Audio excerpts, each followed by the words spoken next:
So here we are. This is the King's Trust Curious Garden. So this is the combined forces of David Beckham, the King, Alan Titchmarsh, and all designed by the wonderful Frances Tophill, who joins us now. No pressure. I know, right? Or a lot of pressure. And when you get the call, you're like, well, I can't say no to that, can I? What but then a as soon as you gang. start doing it, you think, why did I say yes to this? Yeah. Oh, and we're here on, like, as we've established already, everything's being constructed, everything's being built at the moment. We've just had a little incident, which is, people might be able to pick this up, but something just fell from the ceiling. What happened? So we have this beautiful tangle of driftwood that I collected from Charmouth Beach. Oh, and this beautiful. So this woman called Bex Partridge, who's an amazing floral artist, she hung all the dried flowers on. And when we were doing it yesterday, we were both saying, are we sure the string will hold? Yeah, of course it will. But it didn't. And so one branch fell and then knocked all the other branches down. So we're rebuilding. Good job the King wasn't here. Yeah, King or David Beckham. I mean, you wouldn't want to take them out, But you know what? I think David Beckham would get up a step ladder and help you tie it with a string. That's the kind of man he is. I think you're right about that. Yes. Exactly. Yeah. But this is a joyous project, and what a gang to bring together. Frances, your first garden at Chelsea? Yes. Yes. Yes. So how was that to get that call for you? Big, I mean, exciting. And the brief is really nice. It's all about celebrating plants and all the things they can do. And I had an excuse to get out all of the junk that I've been making and accumulating for the last, 15 years or something like that.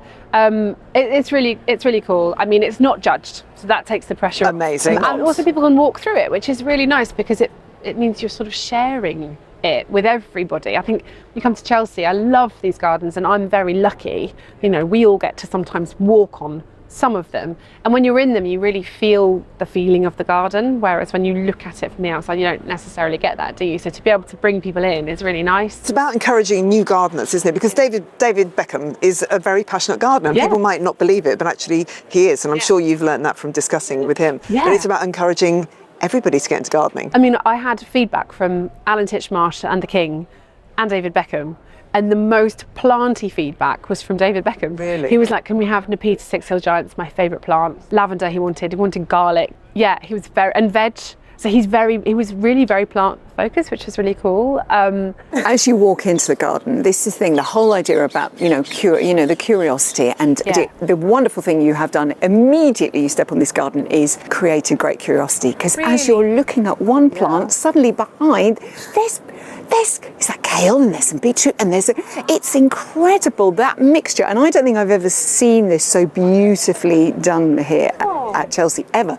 The mixture of plants with vegetables in amongst these trees. There are pomegranate trees out there as well. It's delightful. Yeah, what's happening to I didn't know they grew on a tree. I'll bring a van. I don't know if they'll survive in my house, but I'm going to give them a chance. No. I would happily get married here. It feels like it's just like a venue. It would be an amazing venue. There's so much to feast your eyes on and to discover. I'm going to be burning like incense and stuff in here as well, like frankincense, and I've got some like real proper hippie incense. You're smudging. Well, there's smudge sticks. There's smudge sticks there. We've got like dried leaves and stuff like that to burn. So we kind of want to create that sense of it being a celebration. But it's lovely that you said it was making you feel curious. I mean, that's what I love, is plants that draw you. That you get to know your plants, don't you? Yeah. When you grow them, you get to know what they like and what they do. When you use them, it brings a whole nother level of that interaction. And that's what I love about plants, is when they just look beautiful, they're fine. But when you look, especially on that front corner, and you see herbs and you're like, what is that and what is this? And then you think, not only are they lovely, beautiful plants, but they could be like globally significant. One of the most important plants here is the linseed, which you wouldn't even notice. It's just on this front corner as you come in underneath Hamish Powell's very eye-catching rose sculpture. So now people really are not going to notice. Hamish Powell, who is also glorious. And it's like the Avengers have assembled for this garden. It's the best of the best. Brilliant. Tell us about the this linseed. plant. So the linseed it's really small. It's grown kind of in fields normally in agriculture. That's that blue colour, isn't it? Yeah, like a field of blue. And they open in the morning. So in the morning you see blue, and then by the afternoon all the flowers have died off. And it's, you make linen with linseed. Linseed, obviously the seeds that people now more and more are eating for fibre. Linseed oil for making, for doing oil painting, but also for waterproofing. And so it's a really economically significant little plant, but really insignificant when you look at it.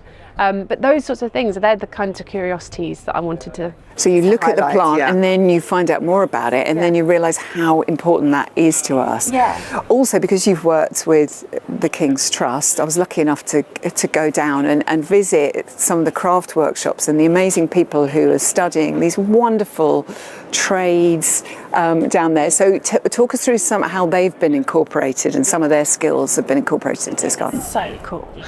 One of the lot things of we're using talent. is millinery. And when I was young, I wanted to be a milliner, and everyone was like, oh, there's no work in that anymore. But now, like, the King's Foundation teach millinery. So one of their former students has created this straw plaiting, which they plait the straw, which is made from wheat, and then they stitch it together on these really ancient sewing machines to make beautiful straw hats.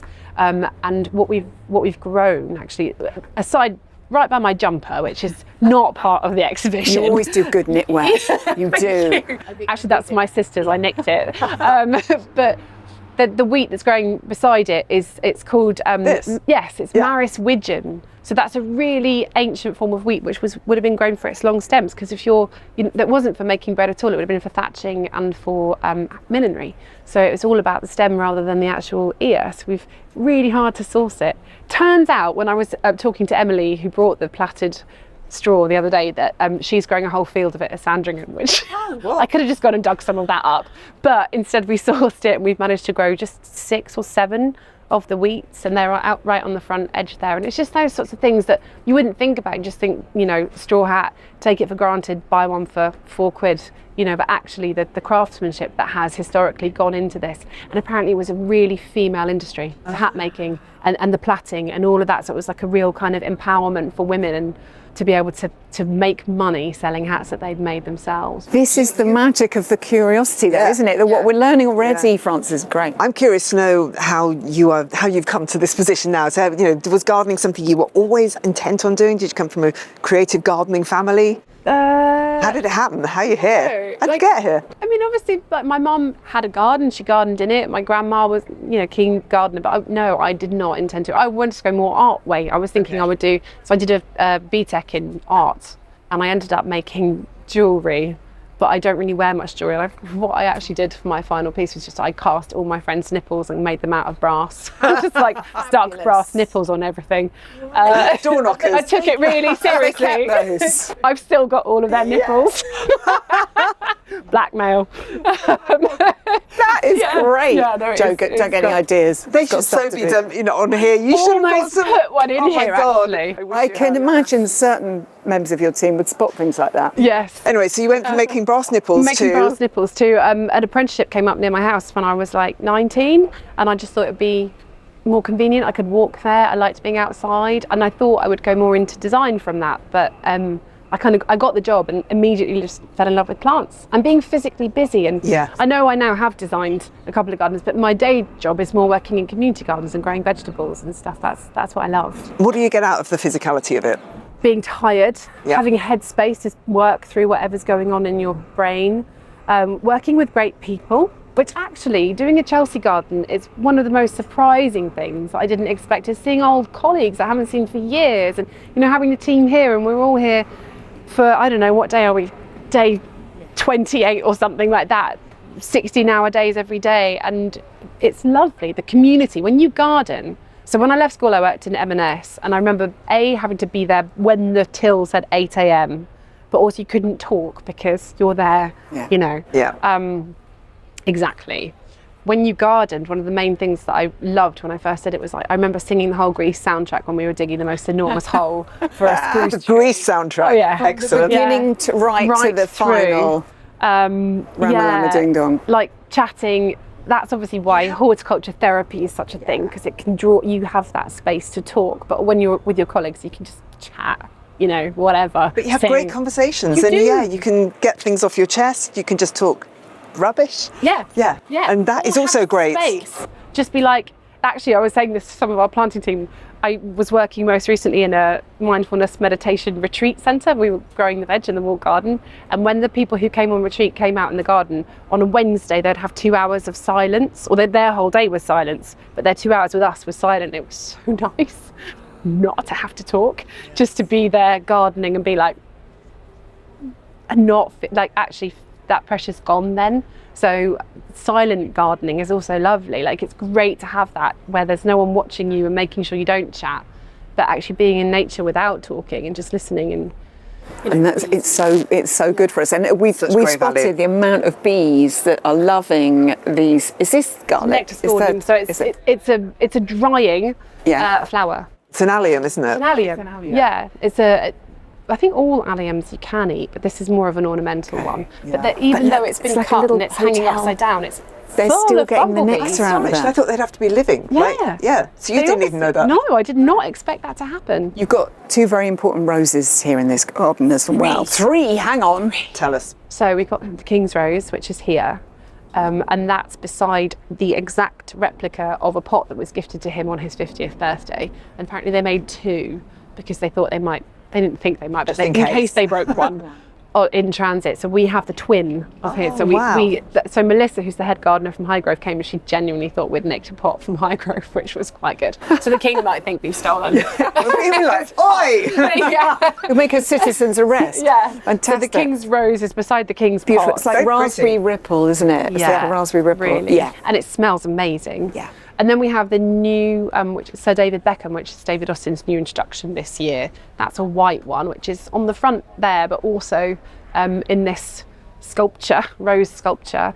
And then obviously we had to have Alan Titchmarsh as well. Yeah, you can't leave him out. No, he's pale pink. Pale pink. He's pale pink, and he's the flowers are really heavy, and the stems aren't quite so strong. So when they look beautiful in bud, and then when they open, we found this sort of. But he knew this. He did warn me that this was going to happen. He said he has a weak neck, and he's not wrong. But we had to keep it in the garden anyway. Yeah, I love it. You've got Cerinthe, which I've got in my garden, which is an amazing spreader. I would recommend it to anybody. It's dramatic as well. Yes. And there's quite a lot of drama, like the deep purples that you've got. These really beautiful. Gorgeous, aren't they? Contrasting with all the yellows. Stunning here as well. Do you have a favourite little spot or a favourite plant that's gone in, or something that you're particularly pleased with? What I'm really pleased with, I mean, I love a lot of it. The herb corner on the front, we spent 3 days placing that out, mainly because every time I tried to do it, I got called off to do something different. But I love that, and all of the herbs, I love them. And for anybody who hasn't been to Chelsea, is there an insight that you would give to people who are watching now from your experience of doing this garden? Yeah, because I've come to Chelsea for years and never realised, really naively, how much work this takes. It's for me, it was months and months of planning, but for most people, it's years of planning. But there's probably 60 people involved in this, including all of my family who have been painting, drawing, making potions. But all the growers that have grown these, the guy that built this building, the people who are here behind me repairing a fallen floral sculpture, the whole landscaping team, but also the office of the landscaping team who have organised every delivery within kind of a 1 hour window, weeks in advance, all the passes for everyone to get accreditation so we can get here and actually build the thing. It's an enormous, mammoth effort of logistics, which I never really realised. It's such a feat. All for us to come for a week and enjoy. And what's going to happen to the garden after Chelsea? It's going to Farnborough College. So the building is really, I mean, we're not being judged, so it doesn't really matter, but it is a little, in terms of, technically design scale, it's probably too big for the space. Although actually, I think it works quite nicely, weirdly, because this is an outdoor classroom. So this is just designed for Farnborough College, really, and it's just going to spend a week hanging out here in Chelsea. But so all of this is going to become, they teach all sorts of things, floristry, cookery, sustainable fashion, so they want all of the dye plants as well. And all the young people there studying will be using this as a classroom space, which will be brilliant. So it goes on to have another life as well. Yeah. And then I think any of the plants that they don't want will go to various charities, including St Martin in the Fields, who are extending their garden outside the church in Trafalgar Square. So they're going to come and collect a load as well. And those broadbean plants, when shall I pick them up? Because I can be here, I don't mind. Are you here on Saturday? Morning? Saturday. Yeah, we'll put I'll be them here. aside. Okay, absolutely. She's got a name on them. Congratulations, Frances. It is absolutely stunning. And I hope you're really proud, because you should be. It's amazing. Yeah, thank you. Little Enjoy the holiday week. afterwards, and then you can relax. And it can sink in. Yeah.